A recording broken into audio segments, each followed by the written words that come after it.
I, Linda Bates, do hereby volunteer the following statement to Andrew Wood, who has identified himself or herself as a security investigator. I came in and punched in and sat on the small storage cart with my bag when Kim Peterson got there.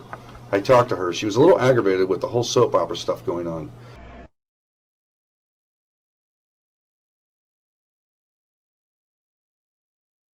When I got up from the cart, Michelle came and got the cart. I was upset because my friend, Kim, didn't want to hear the whole thing.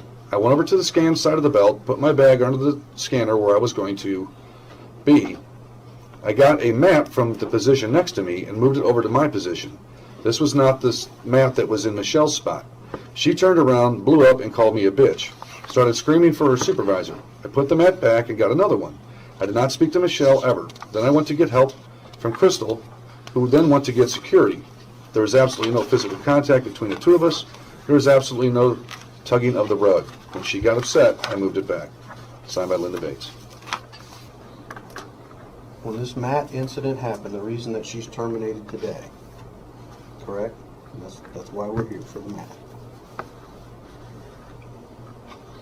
Was Linda on the clock? Linda, I don't know the specifics of when it happened, if that started. Okay. She does the setup. Everybody else is sitting on the sidelines. Setup normally starts before the rest of the sort, correct? Would you agree with that premise? True. Yes. Okay. Her statement is, and wasn't rebutted by you, that she was on the clock. It was actually your statement you presented. Was not on the clock. So is it appropriate for Linda to even be around what she's doing at that time? She's not even on the clock. Why would she come over there where Michelle was at? That's where, if I can speak to that, she communicated to me that she went over, she checked the lineup, she saw where she was going to be positioned for that day. She went over there, set her lunchbox or her bags down, and was waiting for work to start. So that's the time she decided to start jerking Matt's around when she's off the clock? That would be apparently correct. She's supposed to work off the clock? Negative. I moved the mat to my position. I made sure, I checked her position, made sure I did not touch the one that was in hers. It was another mat. Everybody does this. She totally lost her temper, called me a bitch, started screaming for a supervisor. Nobody did anything about her losing her temper, calling me a bitch, so when I had the chance, I went up in the office to complain. Next thing I know, we are both temporarily fired until further investigation and escorted out. The other part of this is Linda was in the work area before the start time, interrupting Michelle's assigned duties. I have avoided Michelle at all costs and tried not to be in the same area until we start work. There's absolutely no proof. The reason Michelle is sitting here today is because through the numerous policy reviews and through the meeting that she had attempted to have with Mike Arndt, which she cut off after 6 minutes without resolution, that she continued to go aggressively after Linda Bates. Thank you, panel. Matt Ballard in rebuttal for the union.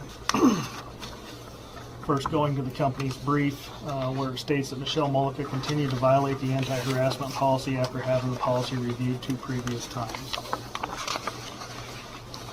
Exhibit 6 is on July 11th, policy review with Michelle Mullica.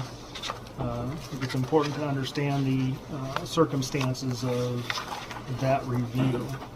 Actually wasn't an altercation that Michelle was involved in. It was an altercation between Linda Bates and another employee, Yolanda Rubio.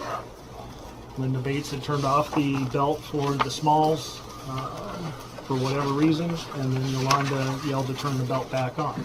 They do many times a day. Michelle turned the belt back on when they said to turn the belt back on.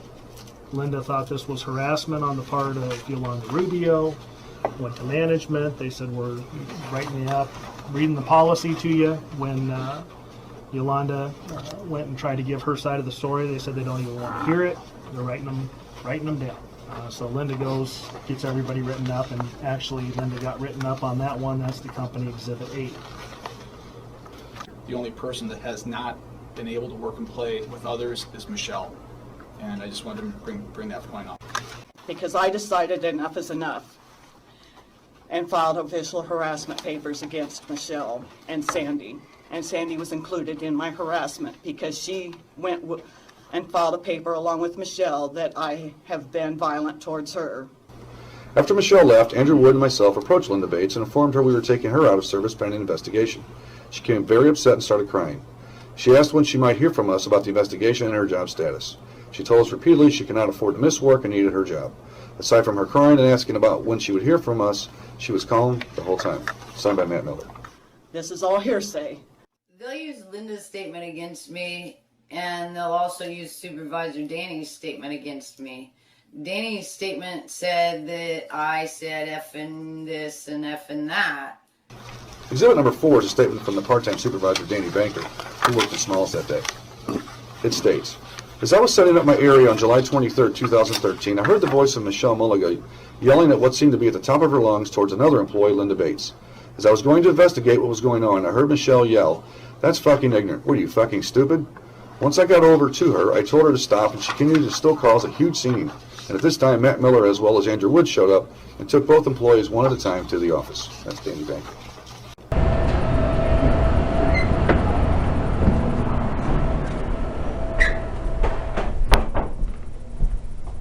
Why did the supervisor ask her what was going on? The supervisor didn't. My coworkers could hear what was going on, and they wanted to know what was up. So they asked me, what's going on? I said, she's moving the mats. I just put it down. You understand the policy? I do understand the policy. Do you understand that you can't raise your voice and yell and scream at people or call them bitches? Do you understand that that's against the rules? Yes, I totally understand that, yes. Do you think it's okay that you raise your voice on other employees and call them a bitch? I didn't call her a bitch. You didn't? What'd you call her? I didn't call her anything. I told her what she was doing was stupid. And stupid was the harshest word I used. Did you raise your voice? I did. It was a loud place.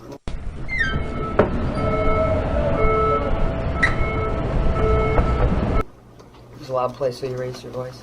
Yeah. So really none of this really happened. It was just a normal day, and they came and got you and terminated you. It was far from normal. Can you tell me why that Linda's statement doesn't mention anything about comments from Danny Banker, that fucking ignorant and what are you fucking stupid? Imagine why Linda wouldn't put that in there. In Linda Bates, during the interview, she said that after the initial exchange of words, the being called a bitch and then screaming for a supervisor, Linda tuned Michelle out. Oh, so she tuned her out? Yes. Okay. Do you know how she accomplished that? No, I just stopped paying attention. For the last 2 years, I've dealt with Sandy Pierce. Also about in the middle of that, he says, we also talked to Danny Banker, the part-time soup in the Smalls area. Danny stated that he did not see what happened, but he did hear Michelle yelling. We asked if he heard what was said, and he said he did not, and he did not know. All he heard was Michelle yelling. That's the interesting part, because then you come to Danny Banker's statement on Exhibit 4. At this point, he's in there with a very specific quote, "That's fucking ignorant, what are you fucking stupid?" That's not even in Linda's statement. I don't know where this came from. He told his upper management that I didn't hear what they were saying, then he gives a statement saying this is exactly what she said. I don't know how you go back and forth between that. The next exhibit I'll read into the record is number 3, and this is a statement from a full-time supervisor on the day sort who got involved with this. This is from Matt Miller. It states, on July 23rd, 2013, I was passing by Central shortly after the belts went on. I saw Linda Bates there in tears. There had been another altercation between her and Michelle Mulligan. When I was told by her and Michelle it was over a floor mat. I got Andrew Wood from security involved right away. We talked to Linda and talked to Michelle. We also talked to Danny Banker, the part-time supervisor in Smalls today. Danny stated he did not see what had happened, but he did hear Michelle yelling. We asked if he heard what was said, and he said he did not know all he heard was Michelle yelling. We then decided to take Michelle out of service. We got the union steward, Brian Moisa, involved at that point. As we were walking Michelle out of the building, she began yelling and cursing. Who's Matt Miller? Matt Miller is a full-time supervisor in the Des Moines Day Sword. Who was involved with who was there when she got walked from the small sort to the guard shack? Myself, Matt Miller, Brian Moisa, the shop steward. Okay, you testified she wasn't cursing, right? Yeah, she was not cursing. Okay. To the company. Why does Matt put that in his statement?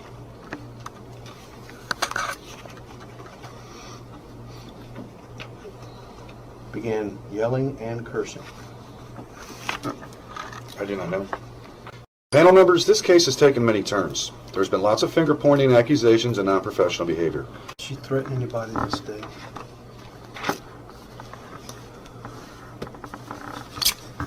Did Michelle threaten anybody this day? Yes. Dan?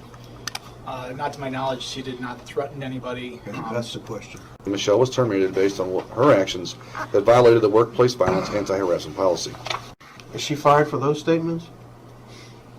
She's fired for creating a hostile work environment in the small store. Okay, is she fired for these statements? That was my question. No. Okay. Is she fired because she allegedly called her a bitch?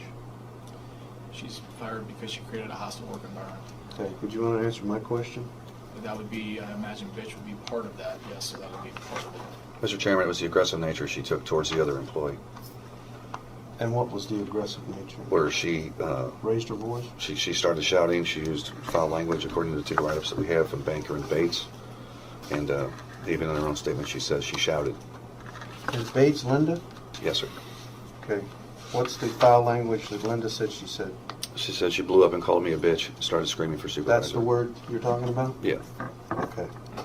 Is the words that Banker said in Linda's statement about... The F-bombs and Yeah, is that there? yeah, that's in exhibit I number know. 4. Is it in Linda's statement? No. Those are the two people there, right? Close Right. together in proximity? Yes. Okay. That's all I have. I was brought back with pay because she was the only person doing the screaming. Look. So now I'm looking at my paychecks. I haven't been paid from July. Remember I got fired and they still haven't paid me right? Who does it?